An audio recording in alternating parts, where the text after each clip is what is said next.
Couch. Today, I have with me a Federal Reserve person and a monetary policy expert. Now, Mr. Federal Reserve, would you please like to introduce yourself? I would. My name is Brennan Hughes, and I am a representative of the Federal Reserve, or as it's been called, the Fed. Not to be confused with the Feds, two different things. But what we are, for those who don't know, is we are essentially a banking system for the United States government and its allies as a whole. Okay, Miss Expert, would you please like to introduce yourself? I'm Caitlin, and the monetary policy is basically what controls the money, what controls the currency in a country. We control inflation, interest rate, and ensure trust in the currency itself. Okay. Mr. Hughes, what are some of the risks of the FED and that system? Well, some of our risks, as any bank would have, we do still have a problem with bank fraud, because that is a thing that can affect anything from your local banks down to the international and the governmental level. What are some of the uplifting moments, the opportunities that people would have with the FED?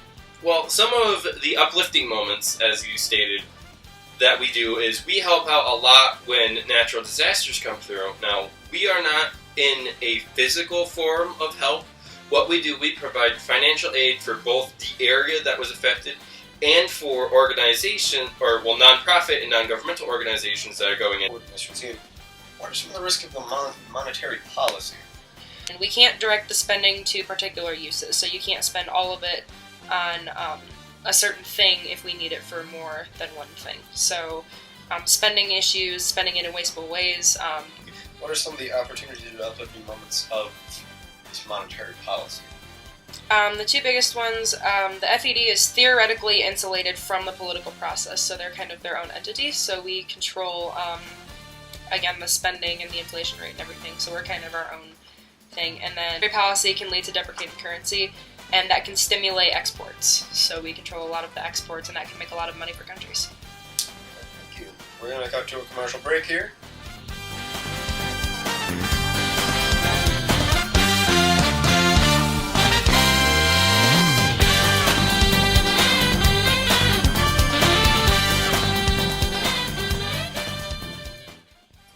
We're back.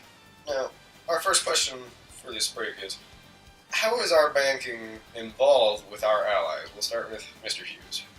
Do not get any physical gain from it. What it really is more of we are protecting a large sum of their government's financial wealth. So on this board, we have a list of different countries. Our participants to please see which one do you think has the most of equivalency? So for $1, what would give you the most money?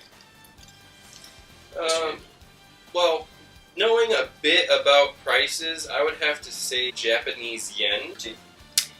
I would think that just because of the just monetary difference in our country versus theirs, I would think the British pound. Okay, so now we're going to start with our Chinese yuan to see how much the equivalent of $1 is in that country. My guess would probably be around $4. Choose $4. I think 5. We'll reveal, and it is $6.53. Okay, so now we're going on to the British pound. Good old England. What do we think? $7.50. $7.50. 2. $2. It is actually 70 cents, so we are losing. So now we're going up to good old Canada. What do you think the Canadian dollar would be equivalent to? I'll say $1.50. $2.50. $2.50. It is $1.29, almost $1.30. The Japanese yen. So, Mr. Hughes, because you so think it's the biggest one, what would you think the Japanese yen would be?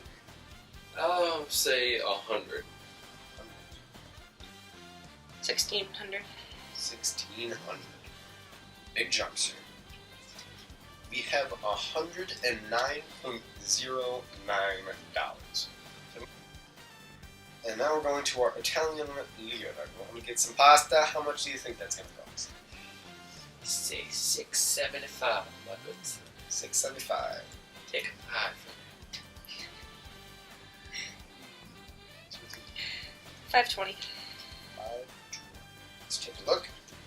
It is actually $1,709.66 So in you- Italian. And now we're going to the Mexican peso, the beard of America. What are we thinking? 235. $5? 300. It is indeed $18.06. We have our nice canine friend in the frame. The guard dog, Parse. Yes, our guard beagle, Mr. Barley. So now we're going to move on to our macroeconomic goals. We have the Federal Reserve and an expert on monetary policy. Now I'd like to ask the both of you, what are the economic goals for this great country? Well, the economic goals are low unemployment, low inflation. I believe there is a third one. I cannot remember off the top of my head exactly. Economic growth. All right, thank you. Now, Mr. Hughes, what does the Federal Reserve use these economic goals for? Well, we use these economic goals to both create more jobs for the American people and to start cycling more money into the economy to try to get it to come back up from this speed bump, if you will, that we've had over the past few years. Thank you. Now, how is the monetary policy involved with these macroeconomic goals? They use the goals to try and better the life of the American people and our allies. This is just kind of for knock back and forth. How does the Federal Reserve use these monetary policies as a means to achieve these macroeconomic goals? We use again, as I stated before, we use our means to just better the lives of people. So with our just controlling currency, controlling inflation, and everything of that nature, we just use it to better the American people. Okay. Thank you very much for being on the show. If you want to learn more, go look it up. Go read a book. Pretty sure there's lots of different sites to go get them at. Google. Google being one of them. Thank you for participating. Next week, we have the presidential debate. Who's going to win? The grumpy old guy or the guy who looks like an Oompa Loompa? Thank you for watching the Cash Couch.